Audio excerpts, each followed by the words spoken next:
All right, it's 1 o'clock. Welcome to today's Lunch and Learn, and thank you for joining. I'm Meg Winchester, a senior editor at Health Affairs. We're excited to feature a conversation with Dr. Purva Rawal on advancing equity through accountable care today.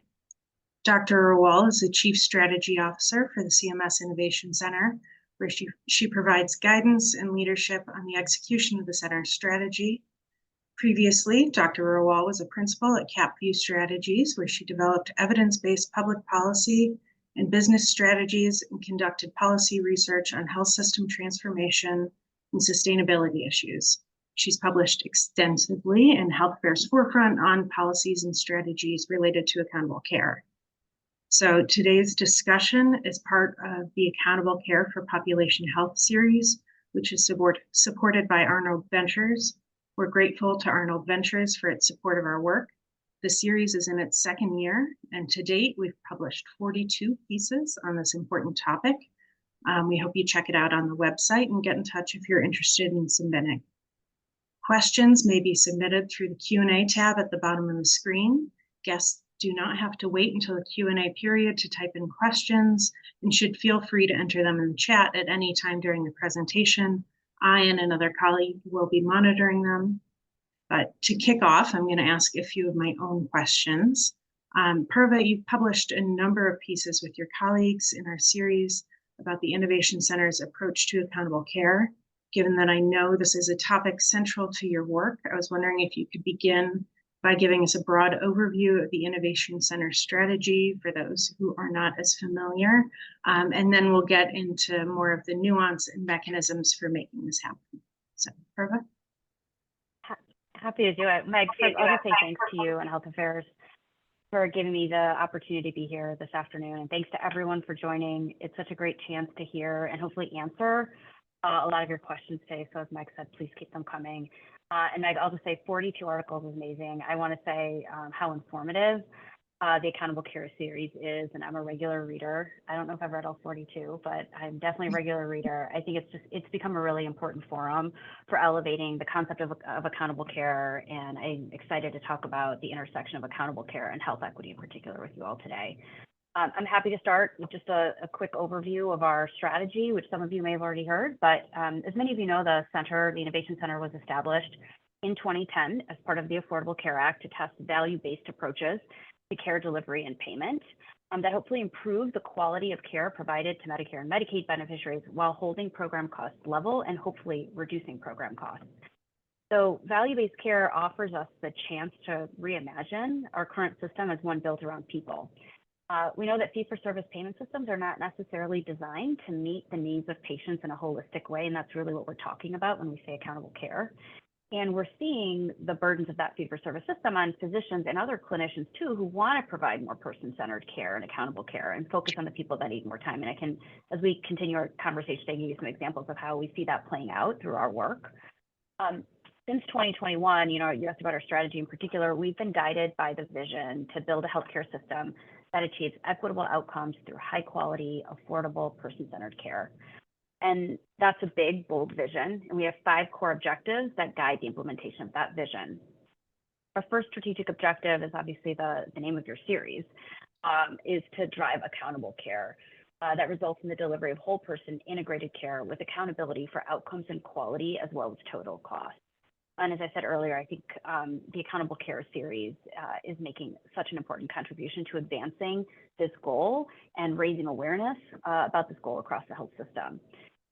So back in 2022, we set the target, or 2021, we set the target of having 100% of our Medicare fee-for-service beneficiaries in an accountable care relationship by 2030.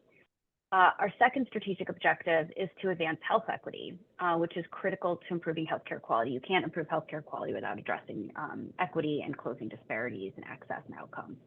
This is also a priority for the agency for all of CMS and is one of Administrator Chiquita Brooks-Lasher's strategic pillars for the agency. In fact, the first strategic pillar for the agency. And so I think the intersection of accountable care and equity is what we're going to spend most of our time talking about today, hopefully we'll get some questions on that. It's really the foundational pieces of our strategy. And then very quickly, the last 3 strategic objectives are supporting innovation.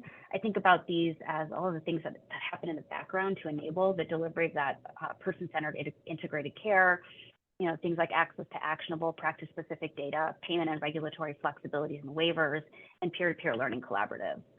Our fourth objective is to address affordability by addressing healthcare prices and reducing duplicative or unnecessary care, increasing access to high-value care like primary care. And then our last objective is focused on how we partner to achieve system transformation. As I said, we can't achieve this vision or these goals alone. We've got to be working with beneficiaries and patient advocates and experts, providers, plans, and researchers, among others.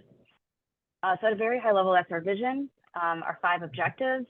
And this has really been what's guided the design of 9 new models that we've announced since last June. So it's a really busy time, but hopefully that gives everyone a little bit of a grounding on our overall vision and strategy.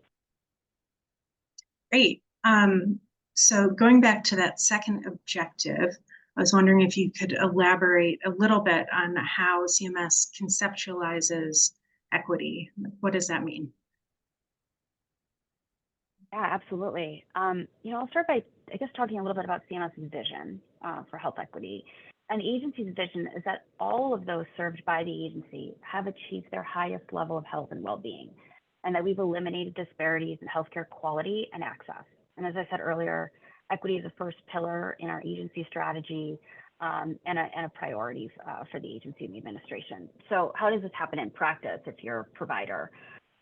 Some of the ways that health equity is advanced is when healthcare providers are able to identify health disparities that exist in the patients and the communities that they're serving, when they're able to define specific and actionable goals for addressing those disparities that they've identified, when they're able to prioritize populations and communities that are historically underserved where they are seeing those disparities, and then when they're able to implement a strategy and monitor their evaluating progress in closing those health disparities. So that's how, sort of conceptually the vision, and then how you'd like to see it implemented and played out. And we have different pieces of our health equity work that I can talk about later at the Innovation Center, where we're really helping providers hopefully do that. And I'll just say at the Innovation Center, equity and accountable care, which you've all been shining a light on for the last year plus, are at the heart of the strategy. So I'm excited to dive in more. Perfect. That's my next question. How do you think about those two pieces fitting together? Like, why are accountable care relationships spaces where we can address those disparities and advance equity? Yeah, I'll talk about both of those separately, and hopefully that will illustrate. I really think of them as inextricably linked. First, I'll start with the accountable care. That 2030 accountable care goal is CMS-wide.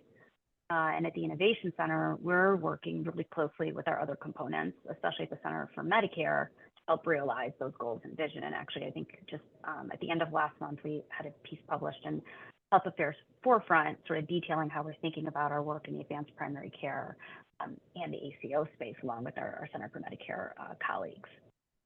So I'll also give a little bit of an example about what accountable care looks like for an individual. We've actually done a lot of focus groups trying to help people, to try to understand what people think about when they hear the words accountable care, and it's sort of different for everybody. So I think sometimes for me anyway, grounding myself in stories kind of helps bring some of these more technical, words to life. We have a value-based care spotlight page for any of you that are interested, where we share a lot of these provider and patient stories as we gather them. And one of our spotlights is about a beneficiary living right here in DC. He was at risk for developing diabetes. It ran in his family after warnings from his care team and doctors. But when he was diagnosed, he was still quite shocked. Now, typically, he probably would have experienced maybe a 15-minute appointment with his doctor, been prescribed medications, and maybe given some basic education. But he was actually receiving care through an ACO, one of the ACOs, our ACO Reach model, and he had over an hour with his providers at the start to discuss results, talk about his health and family history, his goals, and then a range of other options to help him manage the diabetes and the condition. This ACO in particular actually serves Medicare beneficiaries in an underserved community that lacks primary care access. So the practice is paid or reimbursed based on improvements to their patients' health. And they can be less focused on, maximizing the number of patients that they see in a day, or the quantity and often medically unnecessary tests and procedures that they might perform. So since his diagnosis, he's actually made changes to his diet, is walking regularly, and in fact started a walking group in his community. And we saw that his A1C dropped. So he and his care team actually credit the fact that they were able to spend time together to understand what led to his diabetes, to discuss his goals, and then make those changes. And for most people, these accountable care relationships are primary care based. So we've had a really strong focus over the last 2+ years on models that strengthen primary care access, especially in underserved communities, as that vignette kind of illustrates. We had our Making Care Primary model, which started on July 1st in 8 states. We have our state-based AHEAD model that includes primary care investments and spending targets. And then our ACO Primary Care Flex model, which was announced earlier this year on the ACO side, which begins next year and is actually being tested in the Medicare Shared Savings Program. And I'll talk a little bit about our health equity objectives. So you kind of see when we're able to increase primary care access and accountable care relationships, especially in underserved communities, you can start to hopefully close disparities in access and outcomes and improve quality, as that vignette showed. Our health equity work actually has 4 main prongs. And we've actually described them in a series of health affairs forefront articles since 2022. The first piece is embedding equity into all of our models, which we're doing in 3 key ways. So in almost all of our models, you'll see these 3 key features. First is screening for health-related social needs. Second is socially risk-adjusting payments for providers. And then the third is requiring health equity plans for model participants. And really think of these as organizing tools to help participants identify health disparities and set and make progress on their health equity goals. The second is increasing the diversity of beneficiaries served by our models. There have to be ACOs that want to move in to underserved areas, as we just saw in this vignette, right, to increase primary care access. And we know that that's critically important. And so reaching that more diverse set of healthcare providers is critical to achieving our accountable care goals, advancing equity. We're using a number of things like payment adjustments, glide paths to risks, or even no risk models, and upfront infrastructure payments to test ways to see, can we increase safety net provider participation in our models or bring new providers into underserved areas. A couple of examples in our Making Care Primary model, it's actually the first one to include an upside-only track for safety net providers and FQHCs. We also have new policies in our ACO Primary Care Flex model to attract more FQHCs and rural health clinics to either join or create new ACOs. The third part of our health equity strategy is strengthening data collection. So when we're doing all of these things, we want to see if they're working. And so we're really focused on strengthening data collection across all of our groups. This includes starting with self-reported demographic data collection. So that beneficiary level data allows us to be able to inform our 4th area for our equity work, which is evaluation. It allows us to understand and monitor a model's impact and our work on health equity in particular. All right, so let's pick that apart a little bit. Would you dive into one of those pillars was about data. So how are you measuring equity and how are you incentivizing it in these models? How can we keep track to make sure you're reaching these very broad goals? Yeah, no, absolutely.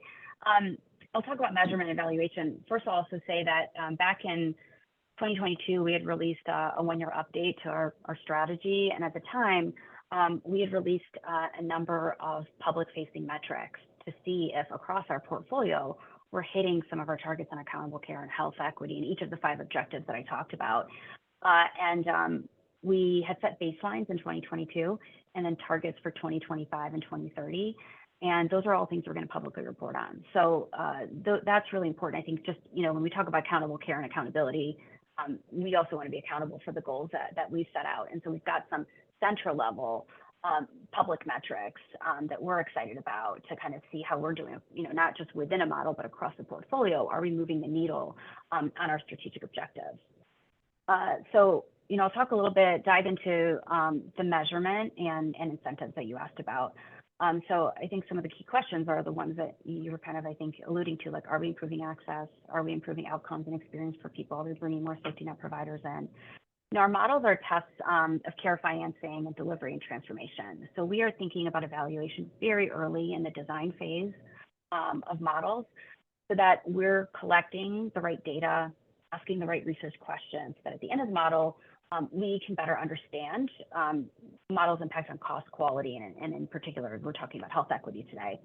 So each of our models actually asks a set of specific questions on health equity. For instance, we have a transforming maternal health model that we announced earlier this year, and there we're going to be looking at whether or not we are reducing disparities in some very key maternal health outcomes where we know disparities exist. But I think we also have an opportunity to be thinking about learning and impacts across our models, because as I sort of said, we're implementing and testing a common set of features right around health-related social needs and payment adjustments, et cetera. And so we're also thinking about how do we do this across a number of models. And I think the second question you had asked about was incentives and how we are incentivizing more equitable care. One of the big ways we're doing that is by adjusting payments for social risk, as I talk about. That's one of the ways we're embedding equity into our models. So health equity or socially risk-adjusted payments. For instance, we risk adjust payments, benchmark payments if you're an ACO per member per month, or PMPM payments, care management fees for some of our other models. Those are really intended to support healthcare providers that are already in underserved communities, and also to attract new providers, as I was saying, including safety net providers to increase access. And we're testing two general approaches to those payment adjustments that are really intended to capture different dimensions of need, income status or eligibility for some of our means-tested programs, and then the relative economic and social deprivation in a given locality. And I can talk more about that in depth if folks are interested. Just quickly, there was a question from the audience for clarification of how are you defining safety net providers? That is a great question, and we can provide some of our technical specs on that. But I would say generally we are defining safety net providers as community health centers, rural health clinics. There's also safety net facilities like critical access hospitals, et cetera. We also look at providers who are serving disproportionate or larger numbers of dually eligible beneficiaries, for instance. So there's a number of different factors that we take into account. So it can be official designations, but also the composition of a provider's panel. Okay, thanks. So you're talking a lot about primary care, and there's been a lot of discussion within primary care settings for screening for these social determinants and social drivers of health, the things that feed into equity that you're talking about with your case study earlier, all of the non-clinical factors involved. So what role does screening play in advancing equity and within these models? Yeah, and screening is a really kind of foundational element of what we're doing in our models. I spoke earlier about how screening is embedded in our model design. So we're requiring our model participants to collect and submit data on health-related social needs screening across at least 3 domains, and 3 primary domains: food insecurity, housing insecurity, and transportation needs. And then looking to see if they have policies in place to make referrals, support navigation, or take other actions after identifying an unmet health-related social need. For instance, in our ACO REACH model, we added health-related social needs data collection in 2023, and our approaches there continue to evolve as we learn more.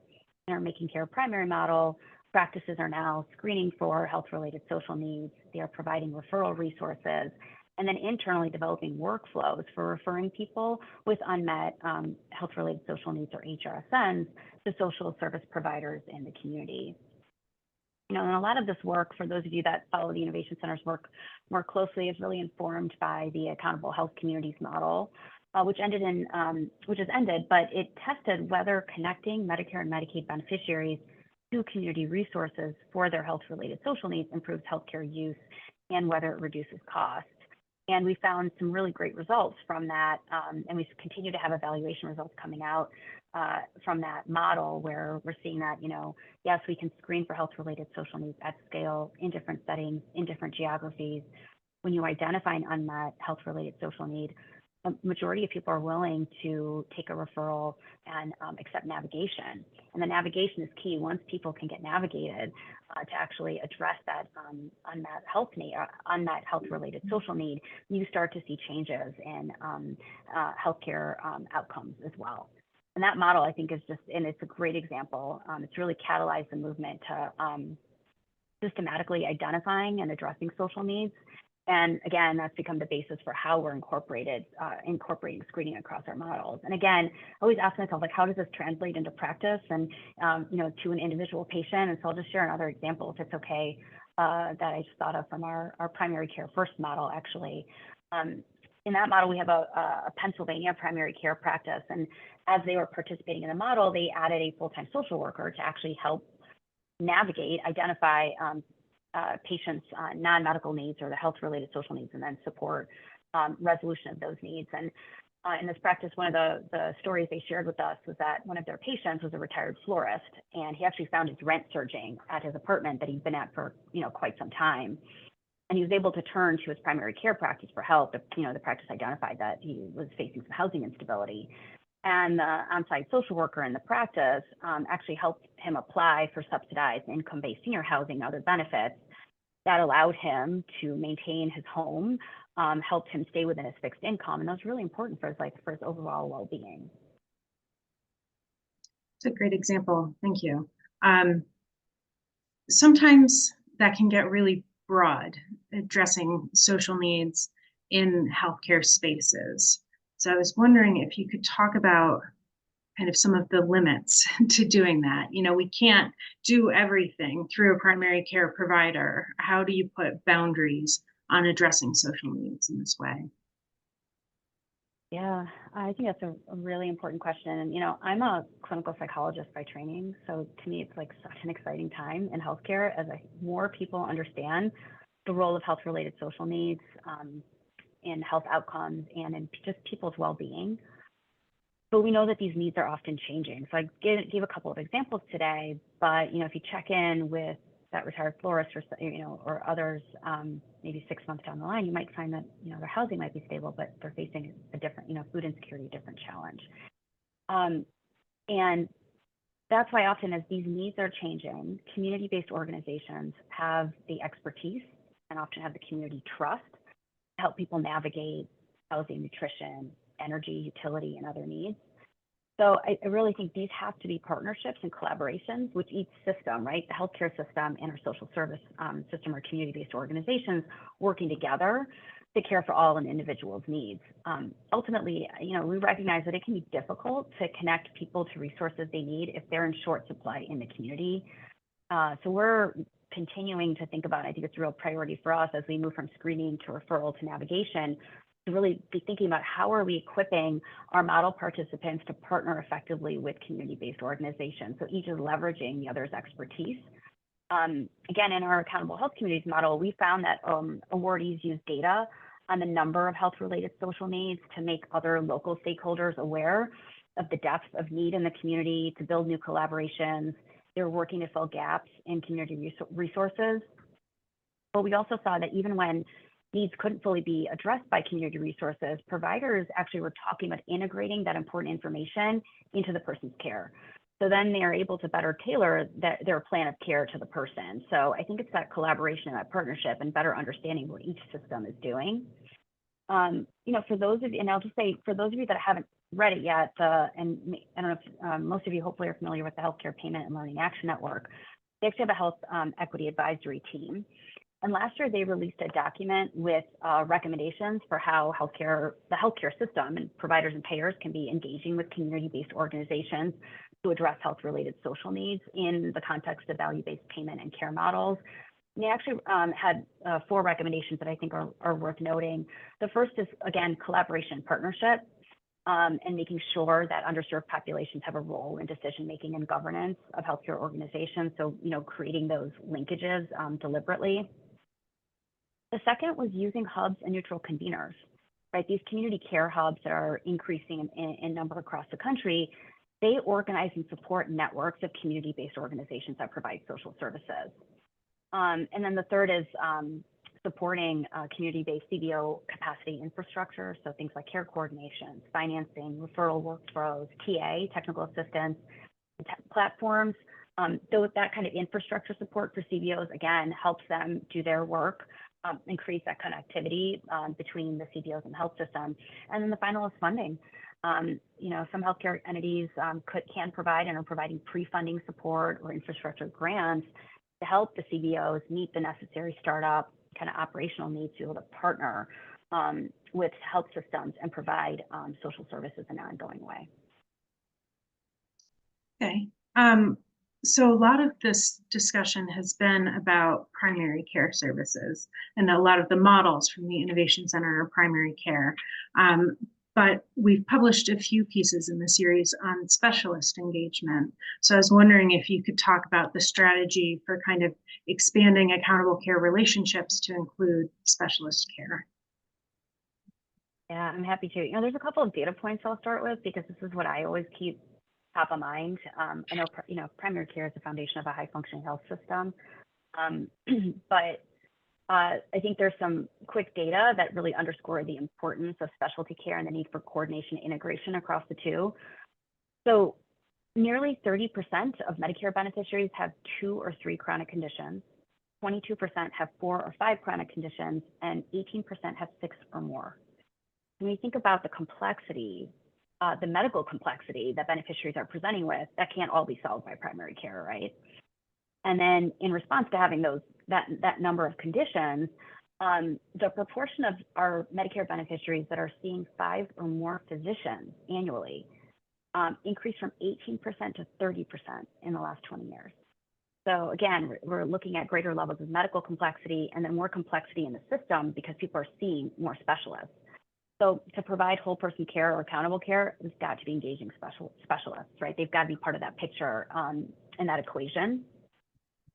I think this can be done by improving both coordination and integration between specialty care and primary care. And I can talk a little bit about how we are thinking about it. It's a very multi-pronged approach. It's not a single model. And so I can talk a little bit about I think what we're trying to think of like as an approach across our entire portfolio. It's like 4 main elements. The first is enhancing performance transparency through data sharing. So we can facilitate better coordination with advanced primary care and ACOs through data. A couple of good examples of this in February of this year, still 2024, we started sending out shadow bundle data that includes episode level data pricing to our REACH and Shared Savings Program, ACOs, to support specialty care management. So even if you're not in an episode-based model, we can be providing similar data to you that help you manage specialty care more effectively for your beneficiaries. And then we're actually planning to send specialist performance data to our Making Care primary participants in 2025 to drive things like high-value referrals, and again, coordination with high-value specialists. So those are the ways that we can use data to drive better coordination and value. The second element focuses on our episode-based payment and condition-focused model. So to your point, not everything happens or can happen in primary care, but we can be being more intentional about longitudinality and connection back to primary care in these cases. So for instance, we have models like our Enhancing Oncology model, our Guide Dementia model, and our kidney models, where specialists are at the center of the care, right? In those specific cases, the specialist and the specialist care team is actually delivering, sort of part of the accountable care equation or driving it. But we also have, we've had a long history of testing episode-based payment models. And as many of you may know, we recently finalized a new mandatory bundled payment model, which is called the Transforming Episode Accountability Model, or TEAM, which is set to start in 2026. That's a model that includes hospitals, and we're testing it in 5 surgical episodes. But even here, in a model test that's focused on surgical episodes, there's an opportunity to advance accountable care. So in TEAM, for instance, hospitals are going to be connecting patients to primary care providers, either standalone or in ACOs, to make sure that the handoff back to primary care is happening. And in cases where people may not have a regular primary care provider, that handoff, that connection will help hopefully establish more accountable care relationships. The third piece is creating more financial incentives within primary care to engage specialists, and that's going to be an important part of our Making Care primary model. And then the last is creating financial incentives for specialists to affiliate with ACOs themselves and accountable care organizations. And we're actively exploring some design features and policy options for this element, especially as we consider some of our future ACO models. So as I said, it's a multi-pronged approach. I don't think there's a single answer when you think about the diversity of specialty care and spend. And so we're kind of looking at opportunities within our primary care models, our ACO models, and the specialty models. The common thread is integration and coordination. So it sounds like accountable care is kind of full steam ahead from CMS, heading towards the 2030 goal. And your last piece was about expanding permanent pathways for accountable care. I was wondering if you could step back and think about what are some of the barriers to achieving that goal and to maintaining this focus on equity while expanding the programs and, trying out all these new models. Yeah, I mean, I can talk a little bit about just some of our 2030 goals, and then I can talk a little bit about some of the barriers to, advancing equity that, and some of the things we're actively working on. That piece that you spoke about, I think one of the things we're trying to solve for is permanency, right? That we want to be able to test innovations at CMS, at the Innovation Center, but we want there to be permanent pathways for successful transformation. When we find things are successful, we want to be able to make them permanent parts of the Medicare program.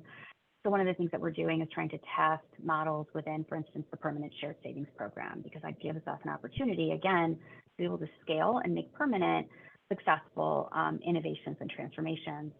In this year's proposed calendar year 2025 physician fee schedule, we also, CMS also proposed an advanced primary care management code bundle. And it included a request for information that kind of lays out a series of questions as we consider a multi-year effort to create an advanced primary care option in the Medicare program.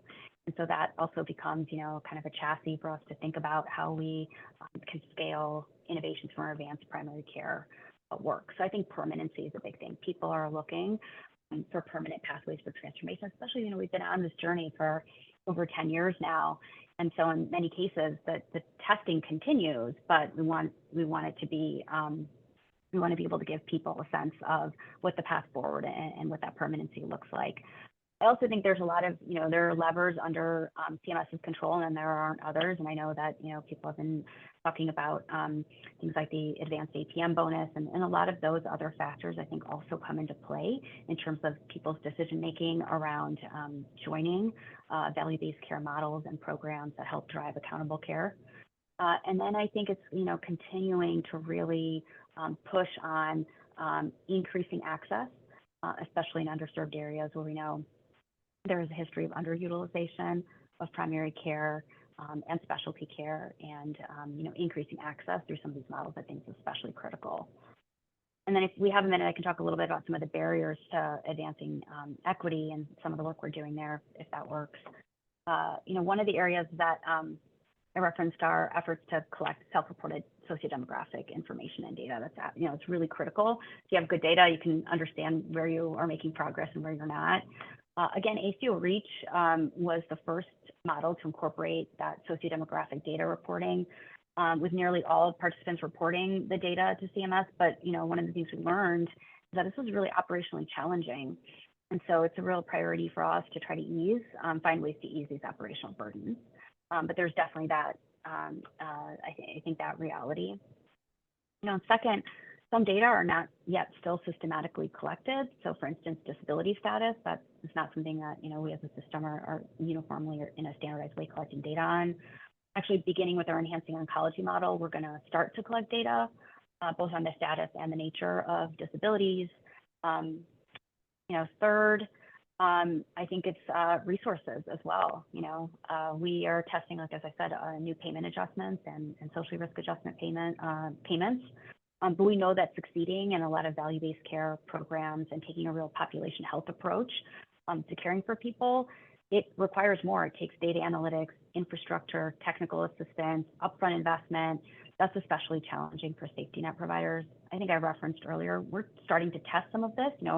providing upfront infrastructure payments, for instance, in making care primary and technical assistance, but there's still a lot more to learn there.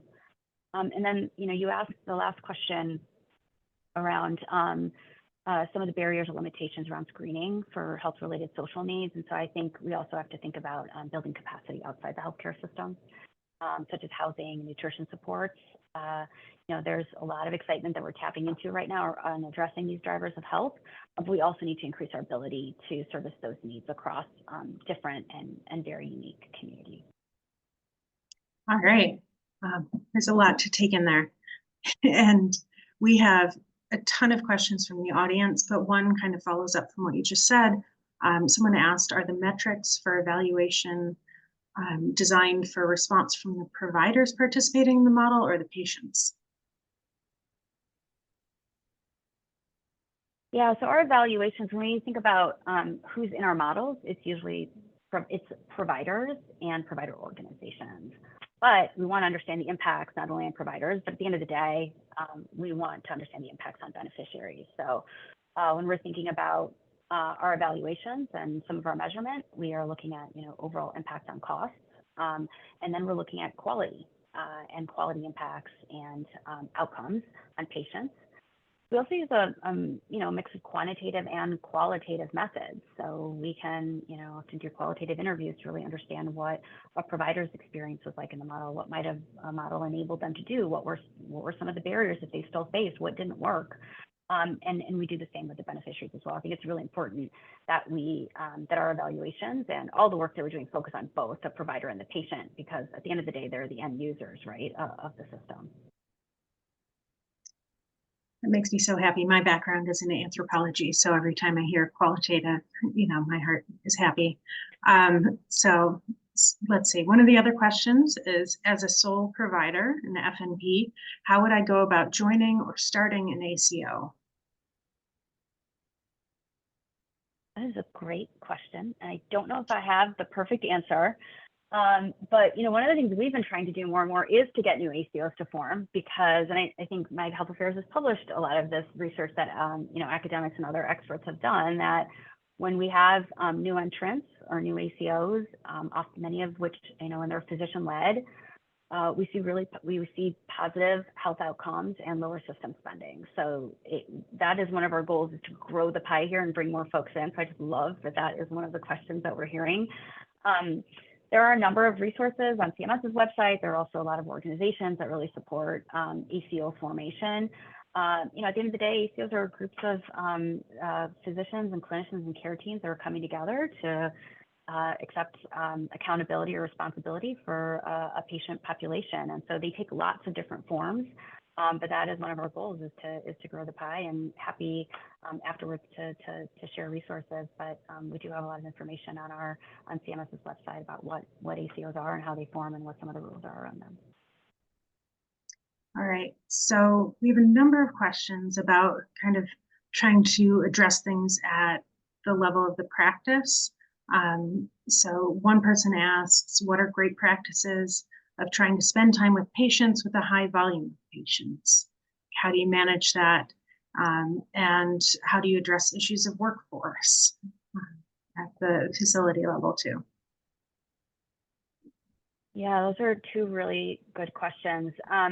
In terms of best practices, I'm sure I have colleagues in other parts of the federal government that are better positioned. Like, we've got the Agency for Healthcare Research and Quality and Corey and others who do a lot of work on generating best practices and evidence.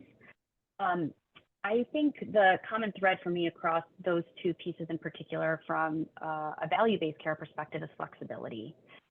And, sort of breaking the tie between, procedures or quantity and payment.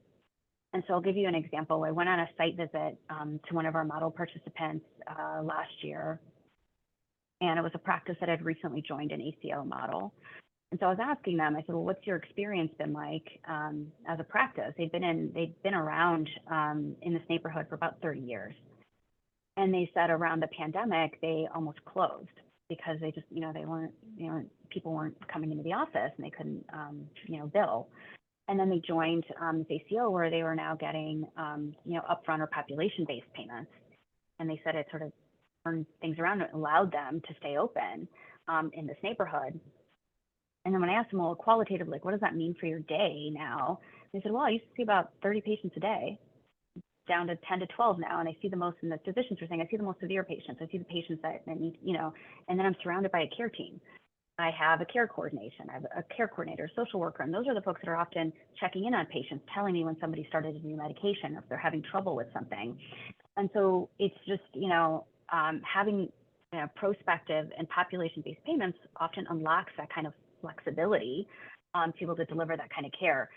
And that also ties to workforce, because I think in that vignette or that story that I'm sharing, there were a number of other people in that care team all of a sudden that this practice was introduced to, right? A new data analytics platform, again, care coordinators, social workers, behavioral health specialists, et cetera, that can come in and provide their expertise and provide the lift to the care team. So I think those are some of the ways where you can reimagine payment around care delivery and around the people that, again, Meg, I'll tap into your kind of anthropology background, really tap into the people who are using healthcare services or providing the healthcare service. All right. There are a lot of questions kind of related to that, like thinking through the barriers that some of the organizations are facing. And this one says, what insight or recommendations do you have for healthcare systems who are concerned about the ethical dilemma of screening patients for HRSNs and limited resources being available to support addressing the needs? That there aren't CBOs in the area or they have limited funding. What do you do? Yeah, I think this is a great question, one that we are talking to our providers and model participants about. Because it is, as a former clinician myself, it is not a great feeling when you ask a question and you uncover a need and then you don't feel like you have the resources to address that need. And so some of what we are trying to do is understand in areas where some of our model participants have been more successful at working with community-based organizations, what does that look like? How can we share some of that through our learning collaboratives? Are there ways that, as we're trying to do things like socially risk adjust payments, are there ways for our model participants to be more directly supporting and working with community-based organizations? I think we can also be intentional about where we're screening and when. So a lot of what I talked about was screening kind of in primary care settings. So I think we also want to be intentional about where, and then, tying folks back. I think some of this also takes time. So I talked about some of the CBOs or the conveners, the community care hubs, for instance. Those are increasing in number across the country. And I think as that infrastructure grows, it's going to be hopefully easier for folks to find, not just make those referrals, but to be making sure that those referrals are actually being addressed and folks are getting navigated. So I think some of this is we've raised awareness, we are screening, and now we've got to be identifying those best practices, figuring out what works, and then scaling the infrastructure up as well. So we have another question about CBOs, and I'm not this familiar with this. They ask, how do you mitigate the appropriation of a CBO model by a bigger health system after gaining experience through a partnership? This has happened on several occasions with bigger health systems and small CBOs over time.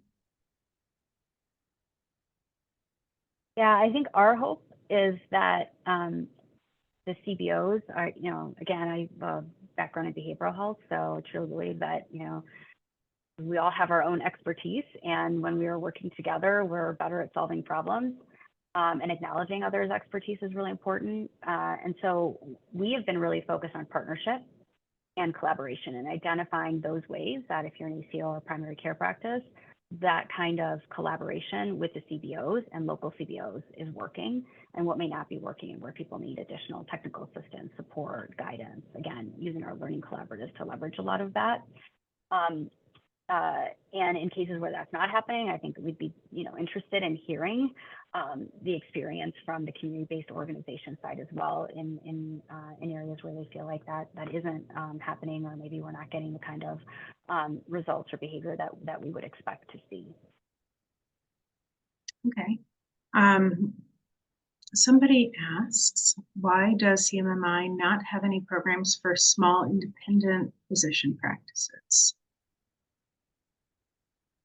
Well, first, I'll say I'm really glad you asked that question. We do. So we have to get the word out a little bit more, but I'll talk a little bit about this because I think I referenced in maybe one of the first open questions, when we started the open Q&A too, Meg, that some of the best data that we have around ACO performance is with our physician-led ACOs who tend to be smaller and independent. And so we've actually, in our new ACO primary care flex model, that's a model that's open to existing and new low revenue ACOs because those tend to be, a higher proportion of them are physician-led and smaller.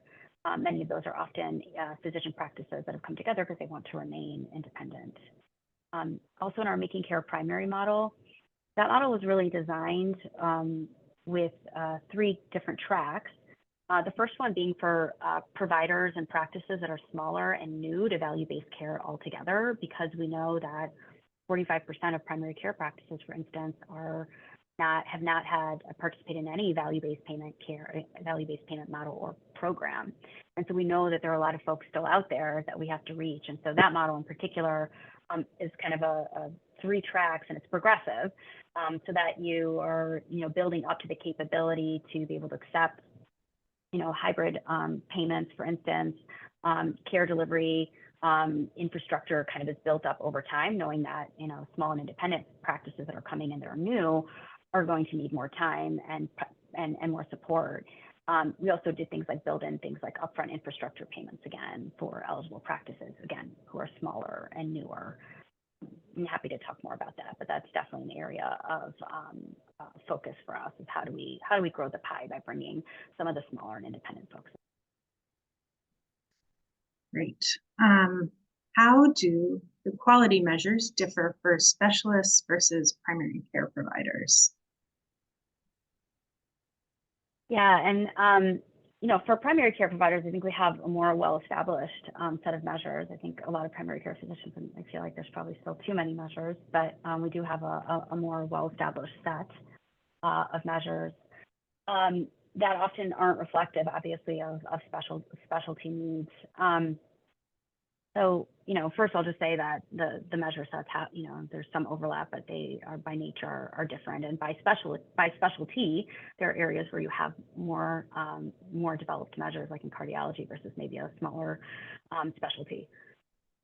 In many of our models, what we are trying to do is hone in, CMS actually has the Universal Foundation that was announced a few years ago, which is a common set of mostly primary care-based measures that we are trying to use across all of our CMS programs to try to bring some alignment, across different programs to measures to limit the number that we are using and have them be a meaningful set.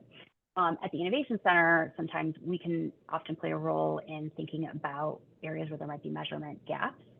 And places where we might be able to test a smaller or more discrete set of measures, again, with the idea of reducing measure burden and really helping us move as a system to more meaningful quality measurement. So things like patient-reported outcome measures, et cetera. So those are some of the things that we're trying both on the specialty and the primary care.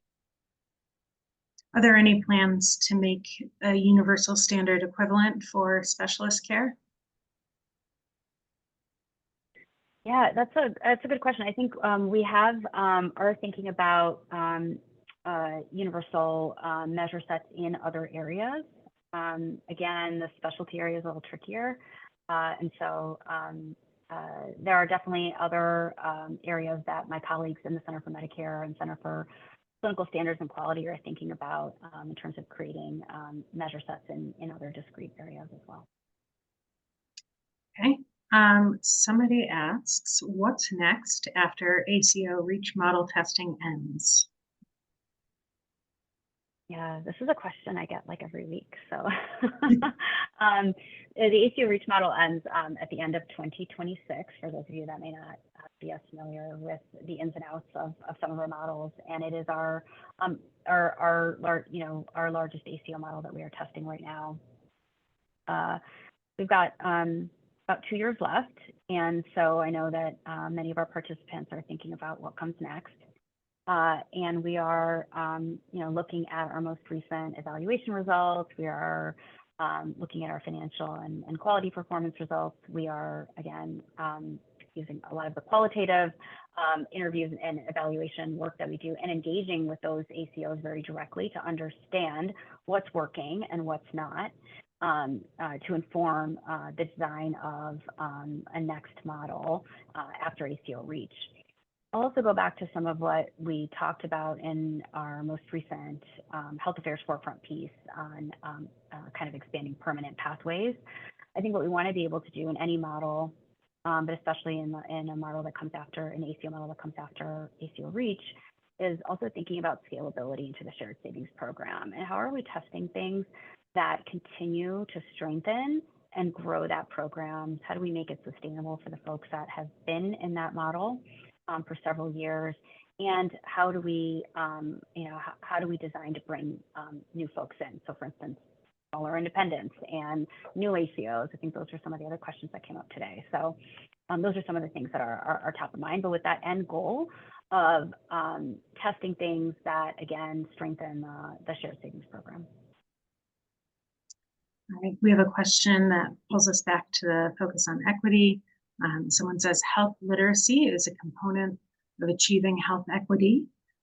Does the Innovation Center participate in any efforts to address health literacy? We, through some of our learning collaboratives, so all of our models have, or most of our models have learning collaboratives where model participants can come together and really share the kind of work they're doing, the kind of tactics they're implementing in models to succeed as we've been, or to share what's working, what's not working, so that we're hearing about it directly from model participants, but really creating a learning community for the folks that are often taking a chance and are first movers and trying something new. And through our learning collaboratives, obviously, as we get further into our health equity work, and we now have models where participants are actually implementing the health equity components, right? In ACO REACH, it's been going on since January of 2023. Enhancing oncology model started in July of 2023. So now we've got, every 6 months, we've got more models coming online where they're actually collecting the data and, trying to design the health equity plans, and they're getting the payment adjustments. And so we're really using our learning collaboratives to understand how those components are working. And then again, using them to understand the role of many of these other factors in health equity, like partnerships with CBOs and language access and literacy and other issues like that. Great. All right, we have time for one last question. I'm going to end on an optimistic note and go with this question. It says, have we seen areas of improvement in health outcomes? For example, what measures have improved and which models seem to be working? Essentially, are we seeing any needle movement thus far? Yeah, I think that is a really good question, because at the end of the day, that's our end goal. I will say some of the places where, based on the equity work we've been doing the last 3 years, some of the places where we've really seen the needle move, and I think it's a bit of a precursor to really zeroing in on, clinical outcomes and disparities, is some of the access outcomes. So for instance, we are seeing in our ACO REACH model, for instance, I'll give that as an example, because we've had this is our second year of the equity work in that model. In 2023, when that model was redesigned and launched, we saw a doubling of safety net providers come into that model. So FQHCs, rural health clinics, critical access hospitals. Part of this year, we saw another 25% increase in safety net provider participation. And so I think we're moving the needle there in terms of reaching a more diverse set of providers, and then and then increasing access in underserved communities, which again is key to driving a different set of outcomes. And then our Making Care Primary model started in July 1st. And again, that's one where I said we have like a first track that's kind of bonus only to get people in that haven't been in before. And what we saw there was 41% of new entrant of the participants in that model are actually federally qualified health centers. And I think I was very surprised by that proportion. And so I feel like that's another indication that when we're putting all of these pieces into place, that we're bringing those providers in that are caring for more underserved populations. We're moving the needle on access, which then allows us to be able to move the needle on those longer term variables, you know, that take a longer time horizon to measure that are clinical in nature. All right, I think that's a good optimistic note to end on. Thank you, Purva, for your time and your expertise today, and thank you to everyone who's attended. We hope that you will join us for 2 upcoming health affairs events. First, on Monday, October 21st from 11 a.m. to 12 p.m. Eastern, Health Affairs Deputy Editor Jessica Bylander will host a journal club event with Olivier Wouters of the London School of Economics and Political Science on his latest article, Low and Middle Income Countries Experience Delays Accessing New Essential Medicines. This event is exclusive to Health Affairs Insider members, a community offering exclusive access to content beyond a Health Affairs subscription. If you're not yet an insider, we encourage you to join our membership community today. You can use the code HAInsider10 for $10 off an Insider Unlimited membership at healthfairs.org/subscribe. And then on Thursday, November 7th, from 1 to 2:30 p.m. Eastern, Health Affairs Editor-in-Chief Alan Weil will host a briefing that will highlight issues related to the financial integration for people duly eligible for Medicare and Medicaid.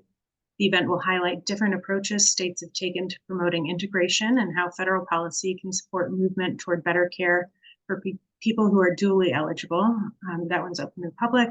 You can find out more information about this and other health affairs events on our website, healthfairs.org. Thank you again to Purva, to Arnold Ventures, and to our audience today. We are adjourned.